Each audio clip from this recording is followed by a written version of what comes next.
People who are holding on to rancor, animosity, they're slowing down their vibration. Okay. If you're complaining more than you're talking about your vision, then you're in inertia. I tell people you have to talk about it more than you talk about your problems, because at the end of the day, if you're complaining more than you're talking about your vision, then you're in inertia. So there's a shift that takes place where you're actually talking about the possibilities more than you're talking about your issues. You don't deny the issues. Bad things have happened to people. We're not denying that those things have happened. But it's the energy that you give to it. That is a definite, true fact. If you start talking about somebody or you're engaged in a conversation where you're gossiping, before long, you're spiraling down. Energy goes into those lower frequencies.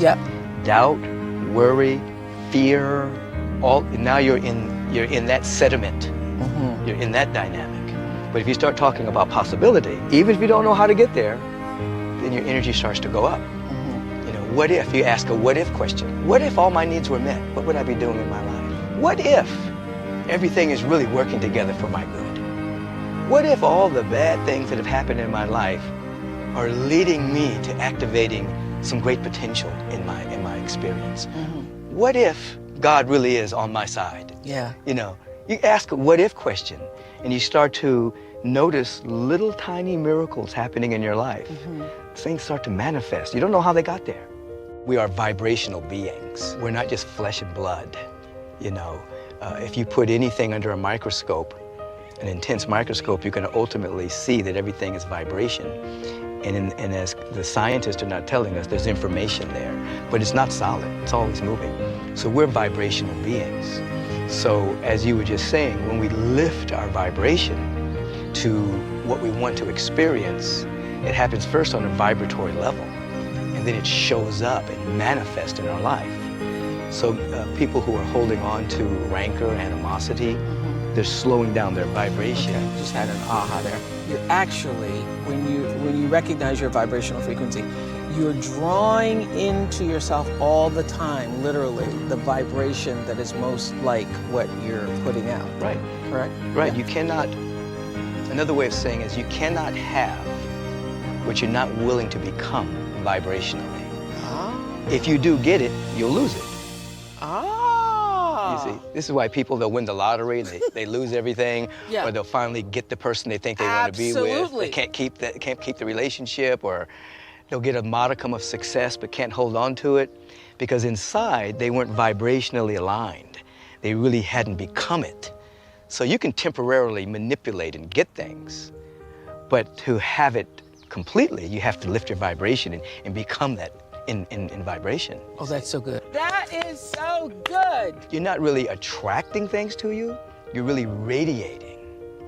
It's really a radiation. I could cry right now. I felt that so strongly. That's going to resonate with a lot of people. Yeah, you're radiating it from within out.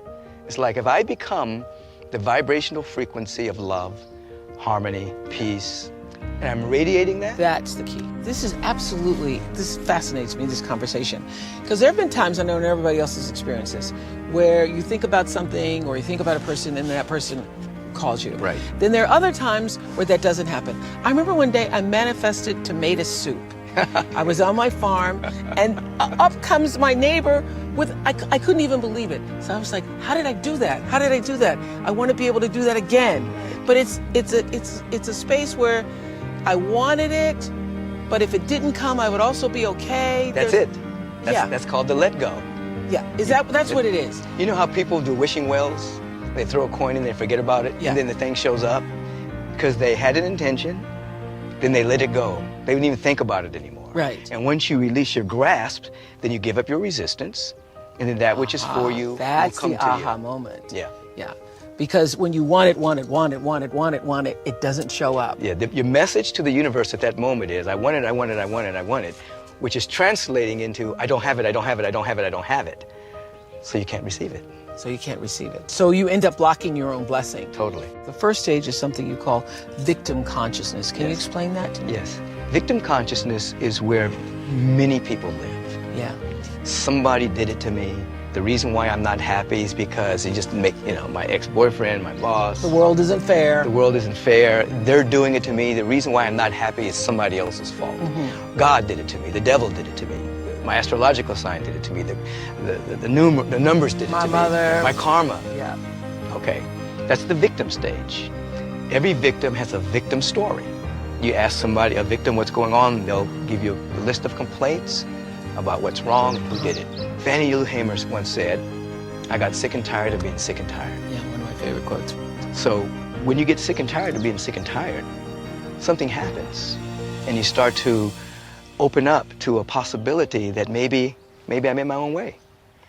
Maybe there's something more than what meets the eye. And would you say that if you are stuck and you are sick and tired of being sick and tired, if you're in that space where there's no movement and you've tried everything, that it means you need spiritual momentum or you need an awakening? Yes. Yeah. You're going to need something that is not within your little mind and your little perception. Yeah. And that's where prayer comes in. That's where meditation comes in. That's where life visioning comes in. So if you just said, help, I'm open, I'm available to something new, now you're on your way. Yeah. Help is a prayer. Help is a prayer. Yeah. I say, when I use the word help, I say, hello, eternal loving presence. That's what help means to me. Yeah. Hello, eternal loving presence. Wow, that's a good one. And then things start to come to you. I think about people who have circumstances that aren't as good as mine or yours.